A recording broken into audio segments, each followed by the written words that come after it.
marron, vraiment marron.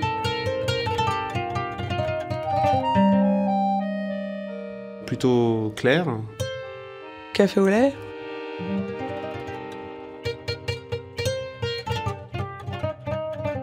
C'est caramel en fait, en vrai. Ma couleur, a priori. Comme elle le dit souvent, ma mère, qui est plutôt black, elle me dit que je suis multicouleur. Plutôt d'apparence arabe. Caramélisé plutôt le printemps et limite chocolat l'été. Quand c'est l'hiver comme maintenant, c'est un marron clair. Jamais de coup de soleil, quelques petits problèmes de peau l'hiver. Des fois, je me dis, putain, je suis vraiment une métisse en bois, quoi, parce que je prends des coups de soleil, quoi. Je suis dégoûtée. Ça sert à quoi d'être métisse si c'est pour prendre des coups de soleil? Je suis née là, ma mère est blanche, mes grands-parents sont blancs, mon père, il est noir, mais il m'a pas plus élevé que ça. Donc oui, pour moi, dans ma tête, je suis blanche, en fait.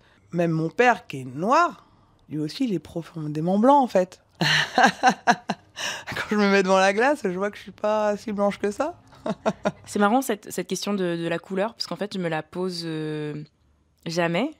Et d'ailleurs, en fait, quand je suis avec mes potes, parfois, je me demande s'ils me voient comme quelqu'un de marron. Parce que moi, quand je les regarde, je me dis pas, il est blanc. Ma mère, notamment, me disait que j'étais métisse, mais ce qui correspondait pas tellement à la perception des gens pour qui métisse, c'est d'être à moitié noir. Ce qui n'était pas exactement mon cas.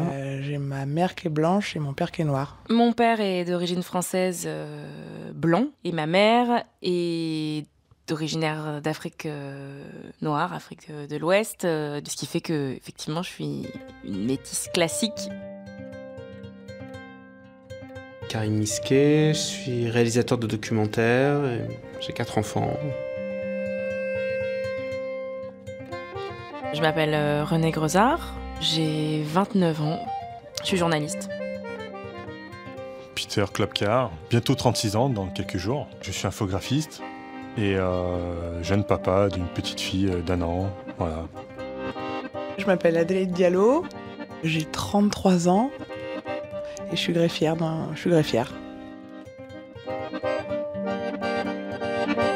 Les flics m'ont toujours pris pour un arabe, donc ça au moins c'était un vrai test assez clair. Ouais, ils me prennent souvent pour une antillaise, mais je passe aussi chez les rebeux. Je passe un peu partout d'ailleurs, hein. J'ai plutôt les traits fins, donc on me prend souvent pour un beurre, voire limite un entier. Mais on me prend aussi souvent pour un latino-américain. Voilà, donc ça c'est la version plus acceptable. Et sinon le truc que je déteste le plus, qui me rend ouf, c'est Guadada. Ça m'exaspère que non seulement on me dise guadeloupéenne, et surtout je ne suis pas Guadada. Non.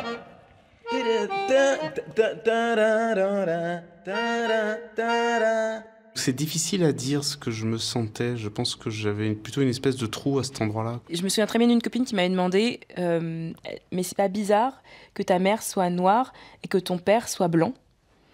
J'avais jamais pensé à ça comme ça. Je me suis jamais dit que j'étais pas comme les autres. Je pense que c'est une chose que j'ai pas réellement voulu voir pendant longtemps. Parce que c'était chiant, en fait, simplement.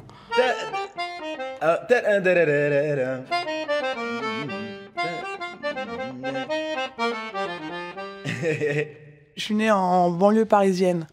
J'ai pas souffert comme si j'étais dans un village. Mes frères en ont souffert parce que j'ai des frères qui ont vécu dans un village dans le sud et là, ouais, eux, ils ont eu envie d'être blancs à un moment donné. On venait de Marseille, où on se sentait plus Marseillais que Français à la base. Je suis monté sur Paris, en bas de Champigny, où c'était plutôt un quartier aisé. Vu qu'on était une famille nombreuse, on a trouvé un appartement beaucoup plus grand dans un quartier populaire qui est le Bois-l'Abbé. Et de là, je me suis intégré beaucoup plus rapidement. Parce qu'en fait, j'ai l'impression d'avoir trouvé des gens qui me ressemblaient, pas forcément dans leurs origines, mais on va dire, dans leur niveau social. C'est plus ça qui nous a rapprochés qu'autre chose. Oui, je sais, ça... Voilà. Voilà, moi j'ai grandi dans le 5e arrondissement de Paris, qui était quand même un quartier très blanc. Il y avait juste quelques familles algériennes qui étaient là depuis longtemps, parce que c'est vrai que c'était un vieux quartier d'immigration aussi. Mais à l'école primaire avec moi, voilà, il y avait quasiment, en tout cas pas de noirs. Il y avait quelques arabes, mais dans cette époque post-guerre d'Algérie, j'avais pas spécialement envie d'être dans ce groupe-là, même si dans le regard des autres, je sentais bien qu'on m'y mettait. Reprends-le du tout.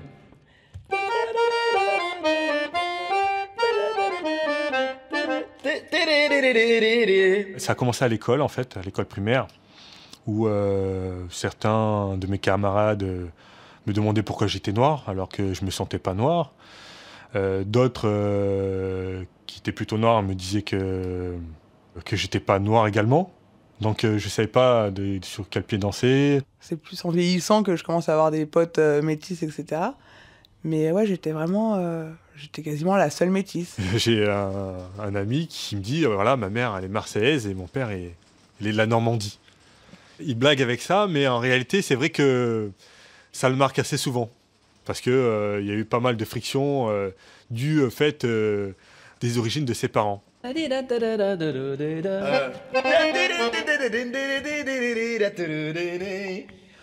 Bah, t'es métisse et comme t'es métisse, t'es plus belle que les autres parce que c'est très beau le métissage. On m'a toujours appris ça, que ce soit mes grands-parents ou ma mère, et je pense que j'y croyais. J'ai été élevé dans cette idée que j'étais une solution. En fait, c'est un peu lourd à porter, donc je pense pas qu'il faille faire porter des choses comme ça à des individus. Je pense que j'ai sûrement mis du temps à m'en débarrasser de cette idée que j'incarnais l'avenir, machin. Je me rappelle de gens, d'amis de ma mère qui me disaient ça. Quand on me demandait mes origines à l'école, je savais pas quoi dire parce que mes parents avaient le souci de l'intégration. Ça a créé en moi un vide, donc j'ai dû à un moment commencer à aller chercher. Non, c'est...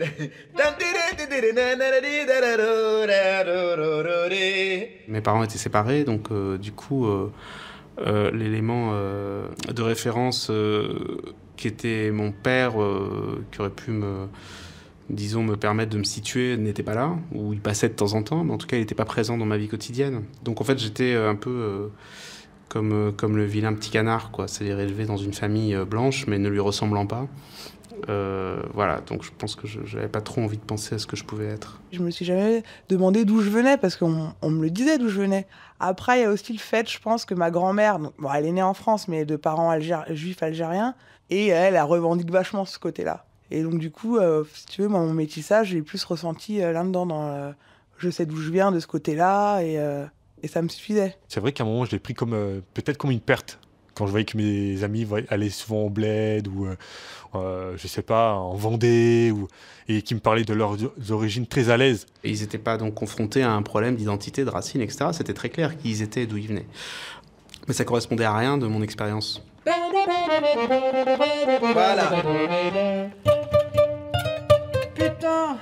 Donc je pense qu'il y avait réellement personne qui pouvait avoir expérimenté ce que j'expérimentais. J'étais un peu seul de mon espèce à cette époque-là, quoi.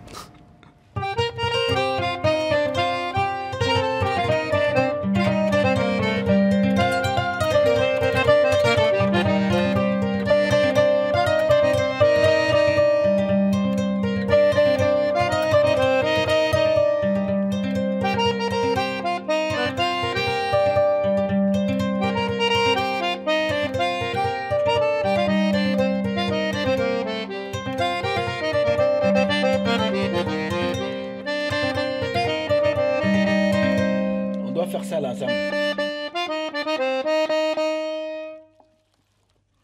Mes deux pays d'origine sont rentrés en guerre en même temps, après la chute du mur de Berlin. Et de là, en fait, j'ai découvert mes origines en réalité, à travers l'angoisse et les pleurs de mes parents. Parce que je voyais ma mère recevoir des coups de fil incessants, et pareil pour mon père. Et donc j'ai découvert en fait mes pays d'origine à travers de grandes catastrophes. Donc c'était peut-être pas ce qu'il y avait de mieux pour créer mon identité. À un moment, je me rappelle, j'ai dû du coup faire un blackout total pendant 3-4 années.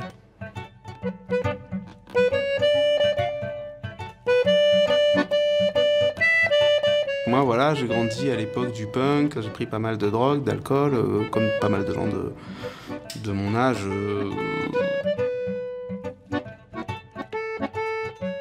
Donc j'étais plutôt dans la frange un peu agitée, mais bon, j'avais plein d'autres copains qui l'étaient sans avoir de questionnement identitaire propre pour autant, enfin, chacun pour des raisons qui lui étaient particulières, mais mon identité, elle était beaucoup plus là-dedans, elle était dans la musique, elle était dans la littérature.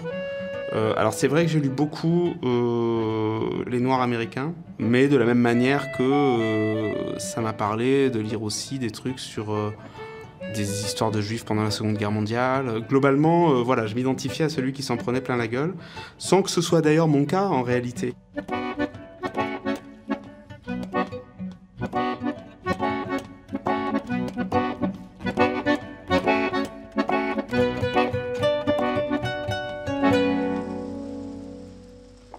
À 2-3 reprises, traité de sale arabe. J'ai pas compris parce que je me sentais pas sale déjà. Et j'étais pas arabe.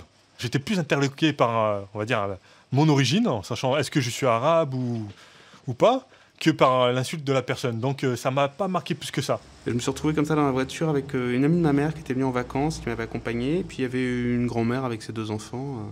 Et c'est marrant parce qu'en fait, elle ne me voyait pas comme autre parce que j'avais pas d'accent, je parlais normalement, etc. Et en fait, elle était profondément raciste. Moi, le racisme ordinaire et au quotidien, il m'a pas fait mal. Moi, je pense que ça fait partie de la France. Oui, les Arabes, aujourd'hui, on peut plus leur parler. Si vous les traitez de sales arabes, ils se défendent. Enfin, un truc comme ça, quoi. Et donc, je la regarde et je lui dis, ah ouais, si vous traitez de sale européenne. Et donc, elle était complètement surprise, en fait, tout d'un coup, parce qu'elle m'avait pas du tout mis à cette place-là. Donc tout d'un coup, je me retrouvais à prendre en charge et à expliciter le non-dit, en fait, et à lui faire voir ce qu'elle voyait pas. C'est-à-dire que j'avais une tête d'arabe et que j'étais assis à côté d'elle et qu'elle me disait ça à moi. Enfin, elle disait ça entre autres à moi et elle me parlait sans hostilité aucune. C'est-à-dire qu'elle m'avait inclus dans son camp, naturellement.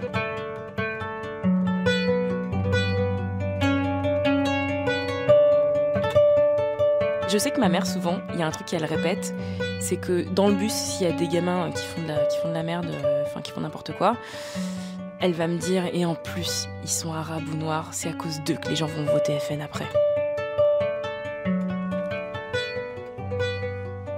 Ça, moi, on m'a toujours élevée comme ça. Bon, écoute, Adèle, tu vois, t'es pas blanche, t'es pas comme eux, donc tu travailles bien à l'école et tu te fais toute petite, quoi. Bon, maintenant, je me dis, bon, c'était peut-être un peu rude. Bon, finalement, je l'ai pas si mal vécu que ça. Et effectivement, quand je pouvais leur dire, bah ouais, je suis noire, mais t'as vu, j'ai 18 de moyenne et je t'emmerde, quoi.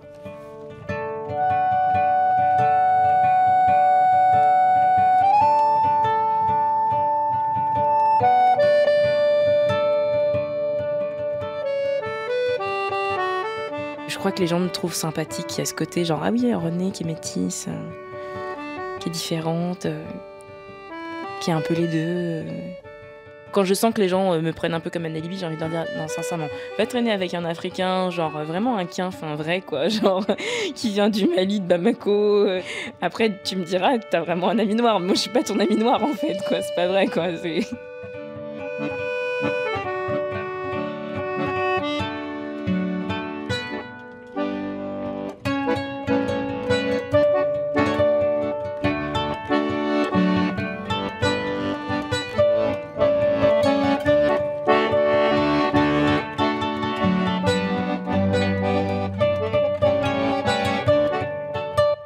Chez ma mère, qui était donc immigrée, qui a la nationalité française, mais qui était immigrée, c'était très fort cette idée qu'il fallait montrer qu'on était comme les autres et qu'on avait une vie tout aussi bien, voire meilleure.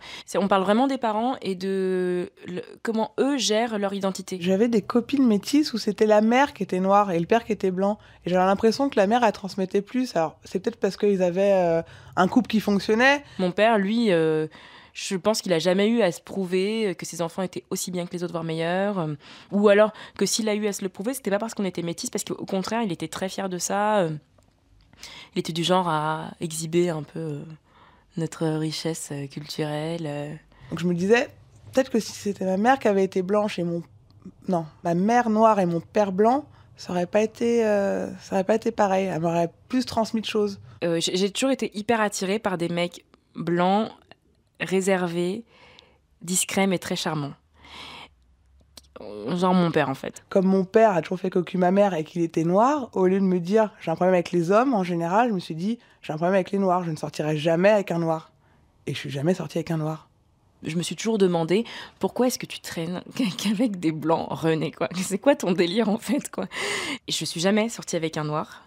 Ça, c'est pareil, c'est une énorme source de culpabilité. Je pensais que la différence homme-femme était beaucoup plus compliquée si en plus tu avais une différence de culture. On cherche pas à rencontrer des clones, c'est pas ça qui m'intéresse, mais sociologiquement, on fait tous ça, on sort tous avec des gens, enfin, il y a des exceptions, certes, mais la plupart des gens traînent et sortent avec des gens qui ont le même capital culturel, en fait. Pour moi, un noir, c'était mon père. Donc, il pouvait pas m'attirer physiquement. Et c'est assez marrant, d'ailleurs, parce qu'à chaque fois que j'ai rencontré, par hasard, un mec noir, justement avec ses références culturelles et tout, je me suis dit, ah bah tu vois, lui, c'est bon, tu pourrais trop te le faire. Il n'y a pas de souci, quoi.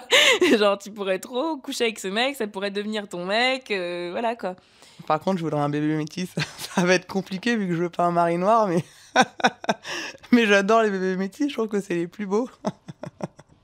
C'est hyper cliché, j'avoue.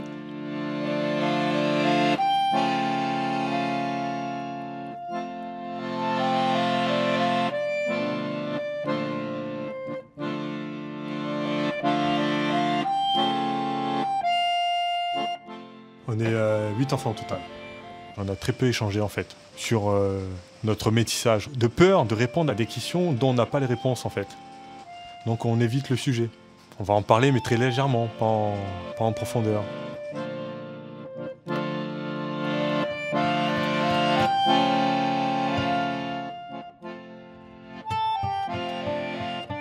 Trois frères.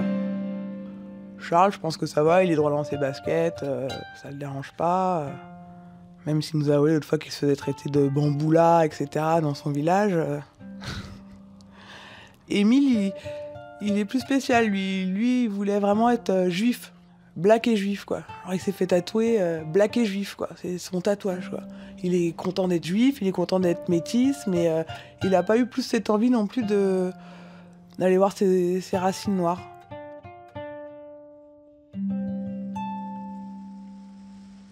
Après, il y a des gens qui prennent le métissage autrement, qui trouvent que justement l'écart est trop violent et qui choisissent un côté et qui oublient complètement l'autre. Et il y en a pas mal qui font ce choix-là. Je prends le cas d'une de mes sœurs, elles se sent françaises quoi, stop, elle va pas chercher plus loin. Et c'est pas plus mal hein, d'ailleurs. Hein. Je vois qu'elle arrive à avancer beaucoup plus vite que certaines personnes de la famille. Qui restent très attachés à la recherche de leur origine. Après, on peut choisir, il y a des degrés divers, comme je disais, on peut aimer plus ou moins telle ou telle culture, enfin, ça c'est tout à fait normal, mais pas au point de détruire totalement l'image de la part qu'on choisit d'occulter, quoi, parce que ça c'est vraiment être en guerre contre soi-même. Pour ma part, je sais qu'à un moment ça a été assez, on va dire, peut-être maladif. Je suis resté trop dessus et ça m'a peut-être empêché de voir l'avenir de manière plus sereine. Je pense qu'il faut se ressourcer, mais pas se perdre non plus dans une recherche perpétuelle de qui on est. Il y a aussi où vais-je, je pense, qui est important.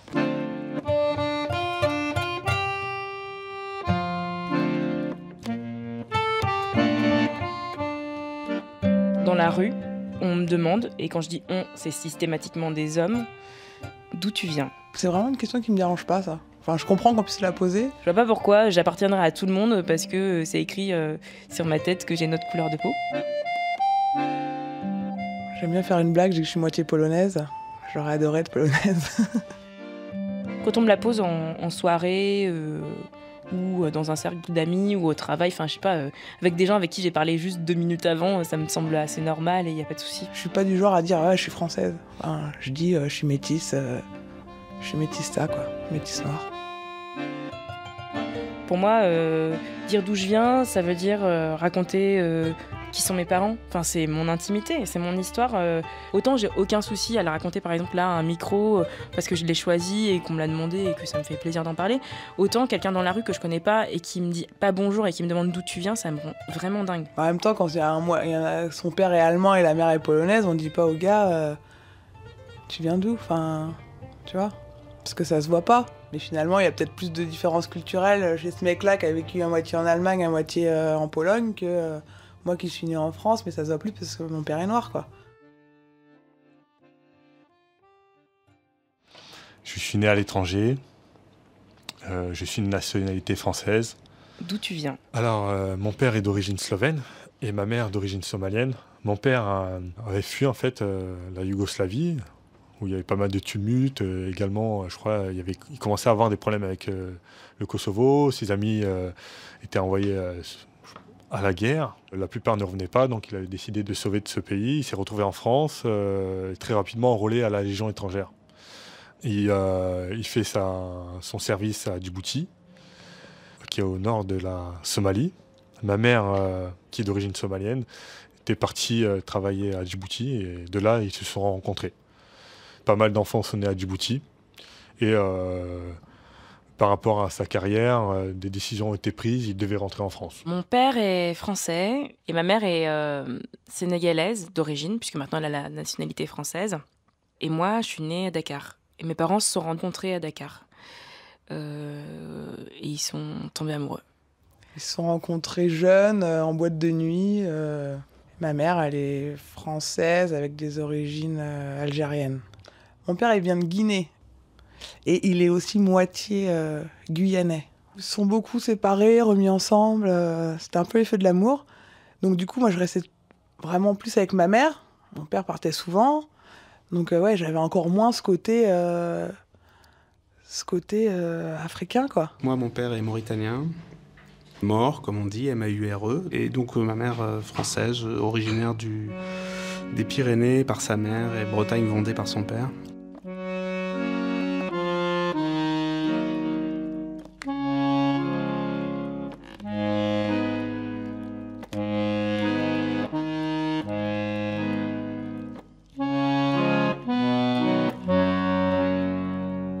Mon père, il est arrivé en France à 15 ans. Et sa mère a divorcé de son père. Elle est arrivée en France toute seule. Elle s'est remise avec un blanc. Et elle a fini par aller les chercher, en fait. Lui et ses 3 frères. Ils parlaient pas du tout français. Elle lui a interdit de parler africain. Quand elle les a laissés là-bas, elle les a laissés, limite à la rue.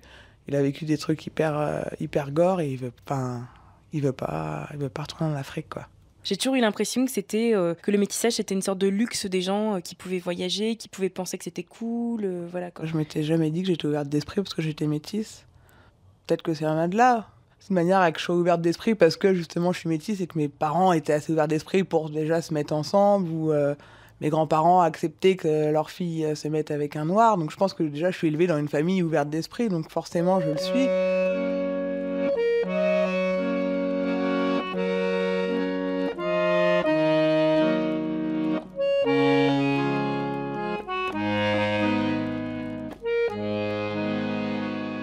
Je dis pas que ça a été facile tous les jours, mais ça a été très nettement une ouverture, oui. Ça m'a vraiment appris à fonctionner dans beaucoup d'univers. Bon, après, c'est sans doute pas un hasard si ensuite je me suis retrouvé à faire des documentaires.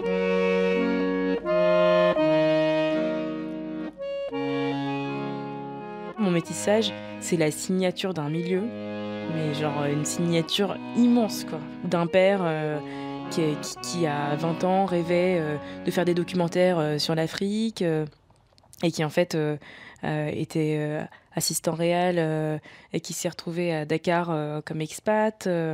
Pour moi, c'est hyper marqué, quoi, sociologiquement. Aujourd'hui, je retrouve un peu chez des amis, on va dire, quelques difficultés à vivre ensemble que j'ai pu voir chez mes parents. 40 ans après, il y a toujours les mêmes problèmes, avec maintenant des gens qui sont aussi d'origine, dont leurs parents sont d'origine immigrée. Et je trouve ça dommage, quoi. À chaque fois que dans la rue, je vois un couple de gens métissés et qui ont l'air d'un milieu défavorisé ou très populaire, je me dis, bah dis donc, en fait c'est possible partout. Très rapidement, les parents acceptent à partir du moment où il y a un enfant ou deux. Ça apaise, on va dire, les tensions et même ça ouvre la voie pour les futures générations. Je vois les petits frères et les petites sœurs qui du coup voient l'exemple des grands frères et grandes sœurs qui ont ouvert la voie et ils laissent plus libre cours, on va dire, leur histoire d'amour.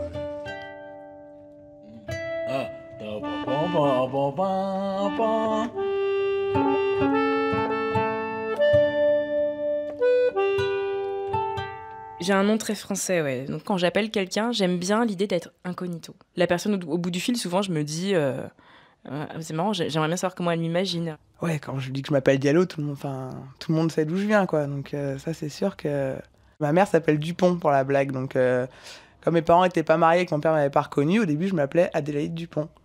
Donc ça a duré assez longtemps. Et vers 11 ans, je me suis appelée Diallo, quoi. Au début, je savais même pas que Diallo, c'était un nom hyper connu en Afrique, tellement que j'avais aucune culture là-dessus. Enfin...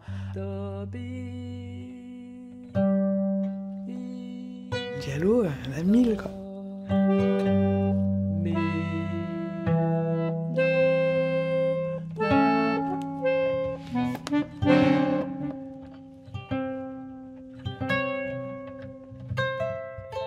Ne serait-ce que mon prénom, Peter, souvent les gens ont eu tendance à penser que c'était un prénom que mes parents ont donné pour m'intégrer, pas du tout, comme mon père est d'origine slovène. En fait, tout simplement, j'ai pris le prénom de mon père.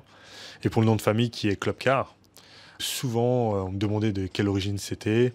C'est rare que les personnes trouvent parce que c'est pas commun. Mais justement, ça donne plutôt lieu à une bonne discussion.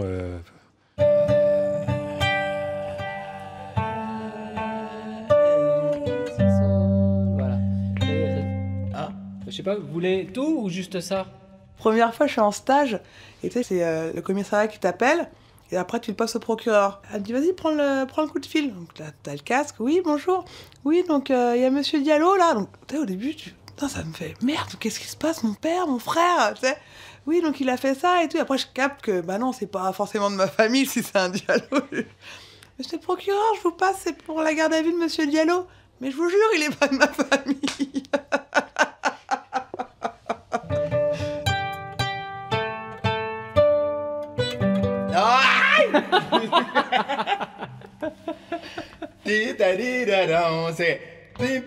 C'est bon.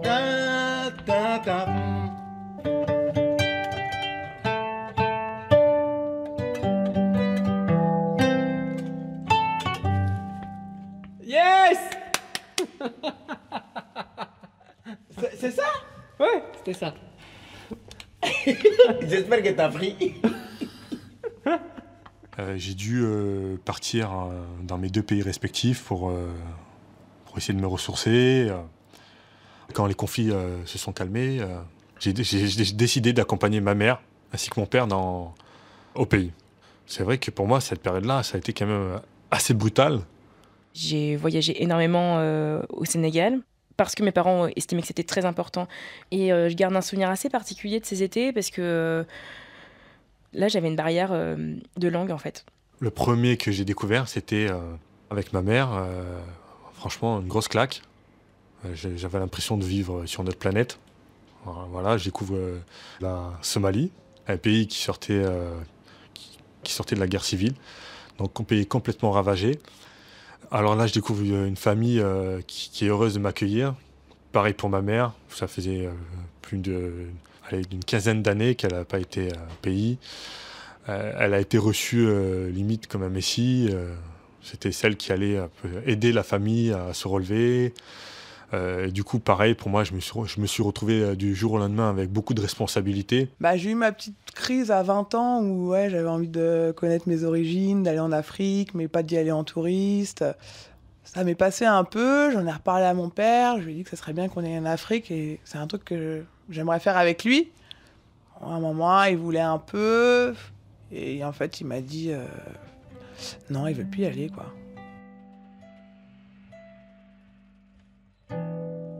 J'avais l'impression que la terre m'appelait. C'était bizarre, mais j'avais ce sentiment que je reconnaissais tout de suite ce pays. Le premier voyage que j'ai fait, c'était en 79. Quand j'arrive là-bas, effectivement, tout d'un coup, j'ai le sentiment d'être là où je ressemble aux gens. Ça, c'est net, parce que j'ai... Donc c'est sûr que ce sentiment-là, il est d'un certain point de vue assez reposant. Tout d'un coup, de ne plus être vu comme l'autre, mais être vu comme le homeboy, quoi, comme le gars du coin. Et en même temps, d'être conscient à l'intérieur que c'est faux, que je suis pas de là-bas.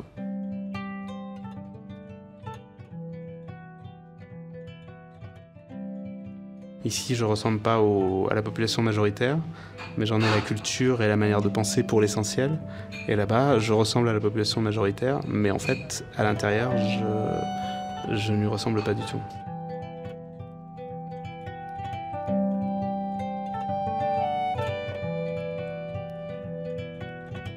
Je commençais à rencontrer des gens de ma famille qui me ressemblaient énormément. Et j'étais en train de me dire que j'avais une chance incroyable quand même d'avoir grandi en France, que c'était dû Au simple hasard de la vie, j'aurais pu me retrouver peut-être de l'autre côté, en pleine guerre civile. J'étais censé appartenir à une tribu, y avoir même une place importante, et pour moi c'était c'était à la fois flatteur, parce que tout le monde me disait « Ah, tu es le fils d'un tel, machin, etc. » Donc ça avait l'air cool, mais en même temps, la pris pour ça, c'était que je devais complètement faire comme si l'autre côté n'existait pas. C'est-à-dire, non, mais toi, voilà, tu es un des nôtres, tu n'es pas français, tu n'es pas un Nasrani, comme il disait. Donc moi je disais « Bah non, ma mère est française, j'ai grandi là-bas, c'est elle qui m'a élevé, vous pouvez pas me dire ça, quoi. » C'était un peu étrange, c'est-à-dire ça faisait que d'un côté, c'est une société où j'étais très très bien accueilli, bien admis, où j'avais ma place, mais en même temps, cette place-là, allant avec la négation de ma double identité, je ne pouvais pas la prendre. J'avais décidé aussi, pareil, de suivre mon père, qui allait aussi redécouvrir son pays après la guerre civile. Je retrouve des gens qui auraient pu, qui me ressemblaient, mais bon, avec pareil, la couleur différente, mais qui avaient les mêmes traits, plus ou moins, je me reconnaissais à travers eux. Bah évidemment que ça me fait chier qu'il m'ait pas transmis sa culture. C'est juste que c'est pas un frein pour moi, que c'est pas une recherche, mais ouais, ça m'a fait chier longtemps qu'ils me transmettent pas un truc, quoi. Parce que mes potes rebeux, leurs parents, ils leur apprenaient à parler rebeu, quoi. Et moi, non. Mon père m'avait amené dans un grand hôtel pour m'apprendre à prier. Donc il m'a appris deux versets du Coran, et puis les gestes, etc. Et puis aussi les noms de mes oncles et tantes, un bout de généalogie. Et ça commençait, j'avais 15 ans, ça commençait à faire beaucoup pour moi. Parce que là, il m'a amené tout un monde dont on m'avait jamais parlé dans la réalité, en fait. On avait parlé... Il m'a dit oui, tu viens de là-bas, bon, le désert, les hommes bleus, tout ça, c'était quelque chose de très fantasmatique, qui avait l'air assez sexy, comme ça, mais on n'avait pas parlé de la réalité qui allait avec.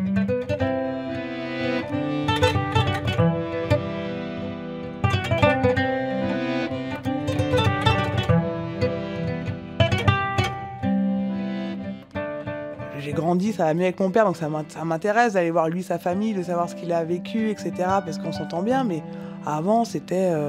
je m'en foutais, en gros. C'est mon père qui est noir, c'est une autre partie de ma famille que je vois pas souvent. Ça m'intéresse pas, quoi. Il a quand même ce côté africain où, comme j'étais une fille, j'avais pas le droit de sortir. Si je sortais avec des mecs, j'étais une pute. Enfin, ce truc-là un peu africain, quoi. J'avais plus cette envie de savoir d'où ma grand-mère venait que d'où mon père venait. Et j'ai fait ce voyage par contre avec ma grand-mère en Israël.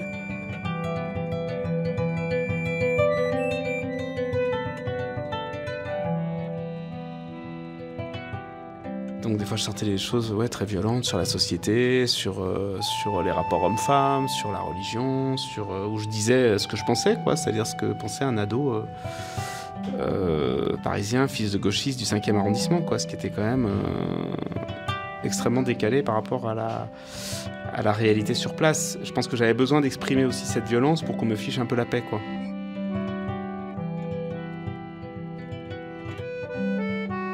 J'ai senti les choses particulièrement différentes au moment de l'adolescence, parce que je me permettais des choses qu'un gamin sénégalais se permettrait jamais, qu'un gamin africain en général se permettrait jamais. De répondre à mes parents, de me foutre de leur gueule, de les critiquer ouvertement. Et donc moi, avec ma crise d'adolescence, typiquement, déjà, j'étais dans un truc de tout bab, en fait.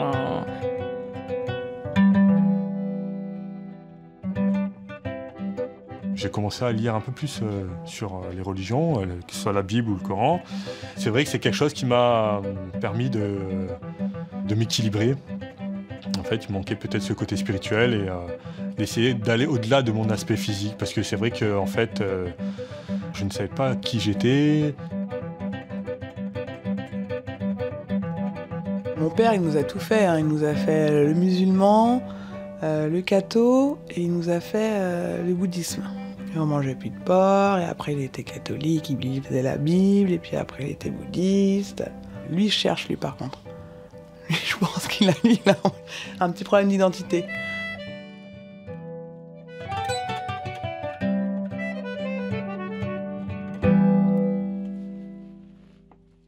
Je suis rentré en France. Et c'est vrai que là, je me suis retrouvé quand même à moitié. Il restait mon identité française à construire. Et jusqu'à aujourd'hui, je la construis. Elle n'arrête pas d'évoluer. Et je pense que jusqu'à la fin de ma vie, je serai dans la construction. Et je pense que c'est normal et plutôt sain d'ailleurs. J'ai pas envie de m'arrêter sur quelque chose d'établi, me dire voilà, français, c'est ça, et je suis comme ça. En fait, ça fait partie de la construction et je me sens plus en phase d'ailleurs. Avec même mon métissage. Moi, en tout cas, mes parents nous ont toujours, avec mon frère et ma soeur, présenté les choses comme si c'était 50-50. Et moi, j'ai mis hyper longtemps à accepter l'idée que, en fait, c'est pas vrai. En fait, c'est 70-30. Et je suis désolée, hein, j'adore mes parents et pour moi, ce serait triste qu'ils voient ça comme un échec parce que c'est inévitable, en fait. Tu peux pas vivre en France toute ta vie, être éduqué comme un petit Français et derrière dire que c'est 50-50. Bah, le problème, c'est que je vais pas pouvoir transmettre grand-chose vu que j'ai pas vraiment baigné dans la culture juive et j'ai pas baigné non plus dans la culture africaine. Donc je pense pas que je vais transmettre grand-chose, quoi. Je pense qu'il y a un effet miroir, c'est sûr. Quand deux métis se rencontrent, comme nous, là, ils savent qu'ils ont vécu des choses communes. Le fait de voyager, découvrir d'autres cultures, j'ai découvert en fait qu'il ne fallait pas que je reste coincé sur mes origines, mais plus aller vers les gens. Et mon voyage initiatique, ça a surtout été le Brésil. Plus que la Somalie et la Slovénie, je me suis vraiment senti chez moi, parce que c'était un pays vraiment très métissé. Mon pays, c'est la France, mais mon pays du cœur, c'est vraiment le Brésil, terre de métissage.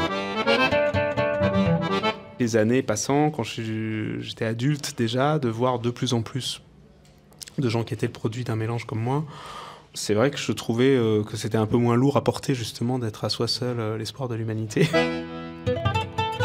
Donc voilà, je dirais plutôt oui, un chapelet, un ensemble d'expériences singulières qui certainement créent quelque chose de commun, mais certainement pas une communauté. Il y a un regard sur le métissage qui a un regard qui a rapport à l'exotisme en fait. Et l'exotisme, c'est l'étranger en fait. C'est ça. Moi, je me sens pas étrangère. J'ai grandi avec un père qui écoutait Brassens, Ferré, Brel.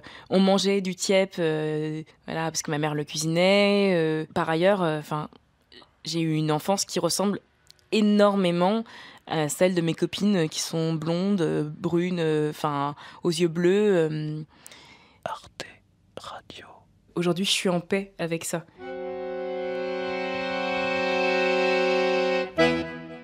Peut-être en vieillissant, j'aurais envie de retrouver mes origines. Toi, ma grand-mère, c'est arrivé en vieillissant à je sais pas, à 50 ans. Elle s'est dit, allez, je vais aller en Israël, je vais retrouver mes origines. Donc peut-être que ça m'arrivera plus vieille. Je perds pas espoir.